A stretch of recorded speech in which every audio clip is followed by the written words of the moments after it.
ನಮಸ್ತೆ ವೀಕ್ಷಕರೇ, ನಾನು ಈ ದಿನ ಕೇವಲ 2 ಸಾಮಗ್ರಿಗಳನ್ನ ಉಪಯೋಗಿಸಿಕೊಂಡು ಬೇಕಿಂಗ್ ಪೇಪರ್ ಯಾವ ರೀತಿ ಮಾಡೋದು ಅಂತ ತೋರಿಸ್ಕೊಡ್ತಾ ಇದ್ದೀನಿ. ತುಂಬ ಸುಲಭವಾಗಿ ಮಾಡಬಹುದು. ಕೇವಲ 1 ನಿಮಿಷದಲ್ಲಿ ಬೇಕಿಂಗ್ ಪೇಪರ್ ಮಾಡಬಹುದು. ಹಾಗೆ ಕೇವಲ 3 ಸಾಮಗ್ರಿಗಳನ್ನ ಉಪಯೋಗಿಸಿಕೊಂಡು ಓವನ್ ಇಲ್ಲದೆ ಬಿಸ್ಕೆಟ್ ಯಾವ ರೀತಿ ಮಾಡೋದು ಅಂತ ತೋರಿಸ್ಕೊಡ್ತಾ ಇದ್ದೀನಿ. ಈ ಬಿಸ್ಕೆಟ್ ಮಾಡಲಿಕ್ಕೆ ಬೇಕಿಂಗ್ ಪೌಡರ್ ಬೇಡ, ಬೇಕಿಂಗ್ ಸೋಡಾ ಬೇಡ, ಮನೆಯಲ್ಲಿರುವಂಥ ಕೇವಲ 3 ಸಾಮಗ್ರಿಗಳಲ್ಲಿ ಗರಿಗರಿಯಾದ ಬಿಸ್ಕೆಟ್ ಮಾಡಬಹುದು.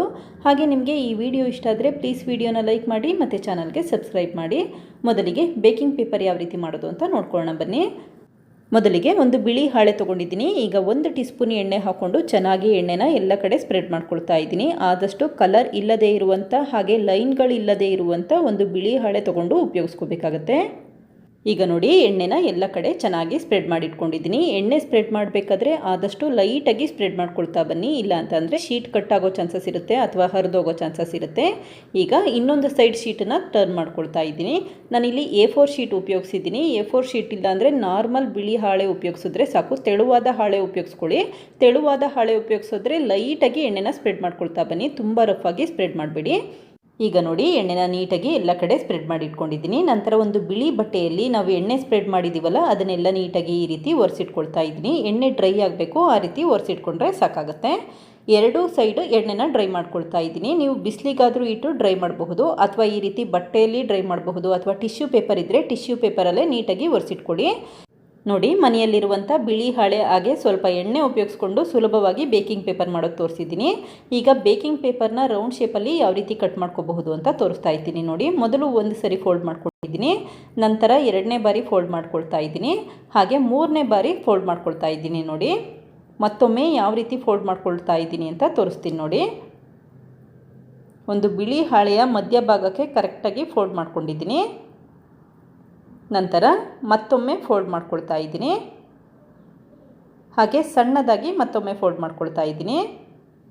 ಈಗ ಕತ್ತರಿಯಲ್ಲಿ ಕಟ್ ಮಾಡ್ಕೊಳ್ತಾ ಇದ್ದೀನಿ. ಈ ರೀತಿ ಕಟ್ ಮಾಡ್ಕೊಳ್ಳೋದ್ರಿಂದ ರೌಂಡ್ ಶೇಪಲ್ಲಿ ಬರುತ್ತೆ ಅಂತ ಅಷ್ಟೇ. ನೀವು ಬೇಕಾದ್ರೆ ಪೆನ್ಸಿಲಲ್ಲಿ ಮಾರ್ಕ್ ಮಾಡಿಕೊಂಡು ಕೂಡ ಕಟ್ ಮಾಡ್ಕೋಬಹುದು, ಅಥವಾ ಈ ರೀತಿ ಸುಲಭವಾಗಿ ಕಟ್ ಮಾಡಬಹುದು. ಈಗ ನೋಡಿ, ರೌಂಡ್ ಶೇಪಲ್ಲಿ ಬೇಕಿಂಗ್ ಪೇಪರ್ನ ಕಟ್ ಮಾಡಿ ಇಟ್ಕೊಂಡಿದ್ದೀನಿ. ಹಾಗೆ ನೀವು ಈ ಬೇಕಿಂಗ್ ಪೇಪರ್ನ ಜಾಸ್ತಿ ಪ್ರಮಾಣದಲ್ಲಿ ಮಾಡಿಟ್ಕೊಂಡು ಸ್ಟೋರ್ ಮಾಡಿ ಕೂಡ ಇಡಬಹುದು, ಅಥವಾ ಸಡನ್ನಾಗಿ ಬೇಕಾದಾಗ 1 ನಿಮಿಷದಲ್ಲಿ ರೆಡಿ ಮಾಡಿಕೊಂಡು ಉಪಯೋಗಿಸಬಹುದು. ಈಗ ಮತ್ತೊಂದು ಪ್ಯಾನ್ಗೆ ಅರ್ಧ ಟೀ ಸ್ಪೂನಷ್ಟು ಎಣ್ಣೆ ಹಾಕ್ಕೊಂಡಿದ್ದೀನಿ.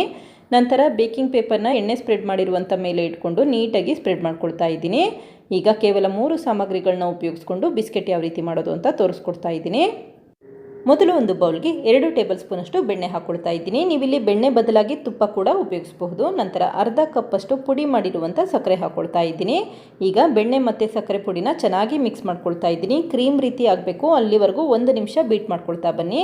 ಈಗ ನೋಡಿ, ಬಣ್ಣ ಕೂಡ ಬದಲಾಗಿದೆ ಮತ್ತು ಕ್ರೀಮ್ ರೀತಿ ಆಗಿದೆ. ಈ ಸಮಯದಲ್ಲಿ 1 ಕಪ್ಪಷ್ಟು ಮೈದಾ ಹಿಟ್ಟು ಹಾಕ್ಕೊಳ್ತಾ ಇದ್ದೀನಿ. ಈಗ ಮತ್ತೆ ಮಿಕ್ಸ್ ಮಾಡ್ಕೊಳ್ತಾ ಇದ್ದೀನಿ. ಫ್ರಿಜ್ಜಿಂದ ತೆಗೆದು ಬೆಣ್ಣೆನ ತಕ್ಷಣವೇ ಉಪಯೋಗಿಸ್ಬೇಡಿ, ತಣ್ಣಗಿರುವಂಥ ಬೆಣ್ಣೆ ಉಪಯೋಗಿಸ್ಬಾರ್ದು. ಆದಷ್ಟು ರೂಮ್ ಟೆಂಪರೇಚರಲ್ಲಿರುವಂಥ ಬೆಣ್ಣೆ ಉಪಯೋಗಿಸ್ಕೊಂಡು ಈ ರೀತಿ ಬಿಸ್ಕೆಟ್ ಮಾಡ್ಕೊಳ್ಳಿ. ಈಗ ಕೈಯಲ್ಲಿ ಮಿಕ್ಸ್ ಮಾಡ್ಕೊಳ್ತಾ ಇದ್ದೀನಿ. ಹಿಟ್ಟು ತುಂಬ ಗಟ್ಟಿಯಾಗಿದೆ, ಉಂಡೆ ಕಟ್ಟಲಿಕ್ಕೆ ಆಗ್ತಾ ಇಲ್ಲ ಅಂತ ಅಂದರೆ ಮತ್ತೆ 1 ಟೇಬಲ್ ಸ್ಪೂನ್ ಬೆಣ್ಣೆ ಹಾಕ್ಕೊಂಡು ಚೆನ್ನಾಗಿ ಹಿಟ್ಟನ್ನು ಕಲಿಸ್ಕೊಳ್ಳಿ. ಈಗ ನೋಡಿ, ಚೆನ್ನಾಗಿ ಉಂಡೆ ಕಟ್ಟಲಿಕ್ಕೆ ಆಗ್ತಾ ಇದೆ, ಅದರಿಂದ ನಾನಿಲ್ಲಿ ಮತ್ತೆ ಬೆಣ್ಣೆ ಉಪಯೋಗಿಸ್ತಾ ಇಲ್ಲ. ನಿಮ್ಗೆ ಈ ರೀತಿ ಉಂಡೆ ಕಟ್ಟಕ್ಕೆ ಆಗ್ತಾ ಇಲ್ಲ ಅಂತಂದರೆ ಮತ್ತೆ 1 ಟೇಬಲ್ ಸ್ಪೂನ್ ಬೆಣ್ಣೆ ಹಾಕ್ಕೊಂಡು ಚೆನ್ನಾಗಿ ಮಿಕ್ಸ್ ಮಾಡ್ಕೊಳ್ಳಿ. ನೀರು ಅಥವಾ ಹಾಲು ಏನೂ ಹಾಕೋದು ಬೇಡ, ಬೆಣ್ಣೆಯಲ್ಲೇ ಹಿಟ್ಟನ್ನು ಕಲಿಸ್ಕೋಬೇಕಾಗತ್ತೆ. ಈಗ ಒಂದು ಸಣ್ಣ ಉಂಡೆ ತೊಗೊಂಡು ಕೈಯಲ್ಲಿ ಈ ರೀತಿ ರೌಂಡ್ ಶೇಪಲ್ಲಿ ಮಾಡಿ ಇಟ್ಕೊಂಡಿದ್ದೀನಿ. ನಂತರ ಲೈಟಾಗಿ ಪ್ರೆಸ್ ಮಾಡಿ ಇಟ್ಕೊಳ್ತಾ ಇದ್ದೀನಿ. ಹಾಗೆ ಈ ಬಿಸ್ಕೆಟ್ ಮಾಡಬೇಕಾದ್ರೆ ತುಂಬ ಅಗಲವಾಗಿ ಮಾಡಬೇಡಿ ಮತ್ತು ತುಂಬ ದಪ್ಪನಾಗಿ ಮಾಡಬೇಡಿ. ಯಾಕೆ ಅಂತಂದರೆ ಬಿಸ್ಕೆಟ್ ಬೆಂದ ಮೇಲೆ ಮತ್ತೆ ಅಗಲ ಆಗುತ್ತೆ, ಅದರಿಂದ ನೋಡಿ ಸಣ್ಣದಾಗಿ ಅಗಲ ಮಾಡಿಟ್ಕೊಂಡಿರಿ. ಈಗ ಒಂದು ಸ್ಪೂನಲ್ಲಿ ಡಿಸೈನ್ ಮಾಡ್ಕೊಳ್ತಾ ಇದ್ದೀನಿ. ನೀವಿಲ್ಲಿ ಬೇಕಿದ್ರೆ ಸ್ಪೂನಲ್ಲಿ ಡಿಸೈನ್ ಮಾಡಬಹುದು, ಅಥವಾ ಪ್ಲೇನಾಗಿ ಬಿಸ್ಕೆಟ್ ಮಾಡ್ಕೋಬಹುದು. ಇದೇ ರೀತಿ ಮತ್ತೊಂದು ಬಿಸ್ಕೆಟ್ ಮಾಡೋದು ಹೇಗೆ ಅಂತ ತೋರಿಸ್ತಾ ಇದ್ದೀನಿ. ನೋಡಿ, ಒಂದು ಸಣ್ಣ ಉಂಡೆ ತೊಗೊಂಡು ಅಂಗೈ ಮೇಲೆ ಇಟ್ಕೊಂಡು ರೌಂಡ್ ಶೇಪಲ್ಲಿ ಮಾಡಿ ಇಟ್ಕೊಂಡಿದ್ದೀನಿ. ನಂತರ ಲೈಟಾಗಿ ಪ್ರೆಸ್ ಮಾಡ್ಕೊಳ್ತಾ ಇದ್ದೀನಿ. ಈಗ ಒಂದು ಸ್ಪೂನಿಂದ ಡಿಸೈನ್ ಮಾಡ್ಕೊಳ್ತಾ ಇದ್ದೀನಿ. ನೀವಿಲ್ಲಿ ಪಿಸ್ತಾ, ಬಾದಾಮಿ ಅಥವಾ ಗೋಡಂಬಿ ಕೂಡ ಹಾಕಿ ಬಿಸ್ಕೆಟ್ ಮಾಡ್ಕೋಬಹುದು, ಅಥವಾ ಈ ರೀತಿ ಪ್ಲೇನಾಗಿ ಕೂಡ ಬಿಸ್ಕೆಟ್ ಮಾಡಬಹುದು. ನಾನಿಲ್ಲಿ ಕೇವಲ 3 ಸಾಮಗ್ರಿಗಳನ್ನ ಉಪಯೋಗಿಸಿದ್ದೀನಿ ಅಷ್ಟೇ ಈ ಬಿಸ್ಕೆಟ್ ಮಾಡಲಿಕ್ಕೆ. ಈಗ ನೋಡಿ, ಎಲ್ಲ ಬಿಸ್ಕೆಟ್ಗಳನ್ನು ಮಾಡಿಟ್ಕೊಂಡಿದ್ದೀನಿ.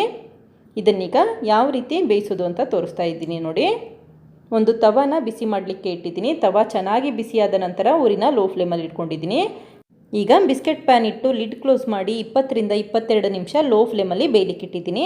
ಈಗ 20 ನಿಮಿಷ ಆಗಿದೆ. ನೋಡಿ, ಬಿಸ್ಕೆಟ್ ಚೆನ್ನಾಗಿ ಬೆಂದಿದೆ. ತಕ್ಷಣವೇ ಸ್ಟವ್ ಆಫ್ ಮಾಡಿಕೊಂಡು ಪ್ಯಾನ್ನ ಹೊರಗಡೆ ಎತ್ತಿಟ್ಕೊಳ್ತಾ ಇದ್ದೀನಿ. ಈಗ ಬಿಸ್ಕೆಟ್ ತಣ್ಣಗಾಗಲಿಕ್ಕೆ 10 ನಿಮಿಷ ಹಾಗೆ ಇಡ್ತಾ ಇದ್ದೀನಿ. ಬಿಸ್ಕೆಟ್ ತಣ್ಣಗಾದ ನಂತರ ಬಿಸ್ಕೆಟ್ಗಳನ್ನ ತೆಗೆದಿಟ್ಕೊಳ್ಳಿ. ಈಗ ನೋಡಿ, ಬಿಸ್ಕೆಟ್ಗಳನ್ನ ತೆಗೆದಿಟ್ಕೊಳ್ತಾ ಇದ್ದೀನಿ. ನೋಡಿ ಬಿಸ್ಕೆಟ್ ಯಾವ ರೀತಿ ಬೆಂದಿದೆ ಅಂತ ತೋರಿಸ್ತಾ ಇದ್ದೀನಿ. ಬಿಸ್ಕೆಟ್ ಹಿಂಭಾಗ ಕೂಡ ಕಪ್ಪಾಗಿಲ್ಲ, ಚೆನ್ನಾಗಿ ಬೆಂದಿದೆ, ಗೋಲ್ಡನ್ ಕಲರ್ ಬಂದಿದೆ.